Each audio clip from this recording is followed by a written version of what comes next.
আসসালামু আলাইকুম এভরিওয়ান। আজকে আমি শিং মাছ আলু টমেটো দিয়ে ঝোল রান্না করব। তো চলুন দেখা যাক। শিং মাছগুলো আমি প্রথমে একটা ফ্রাই প্যানে ভেজে নিয়েছি। তারপর শিং মাছের ডিম ছিল, ডিমগুলো ভেজে নিয়েছি।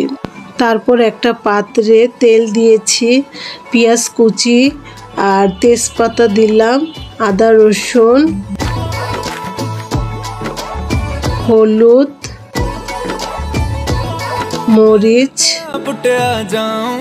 ধনিয়া, লবণ এগুলো দিয়ে ভালো করে আমি কষিয়ে নিব।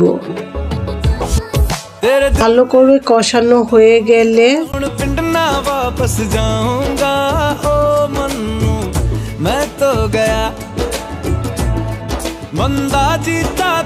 আমি আলুগুলো দিয়ে দিব।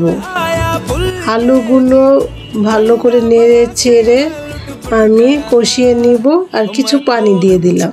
এখন আলুগুলো কষানো হয়ে গেছে, পানি দিয়ে দিব। পানি দেওয়ার পর আমি টমেটোগুলো দিয়ে দিলাম। টমেটো দেওয়ার পর মাছগুলো আমি দিয়ে দিব। তারপর মাছের ডিমগুলো আমি সাথে দিয়ে দিয়েছি। তো এরপর একটু জিরার গুঁড়ো দিলাম। দেওয়ার পর কিছুক্ষণ রান্না করার পর এই তো হয়ে গেল আমার শিং মাছের আলু টমেটো দিয়ে ঝোল।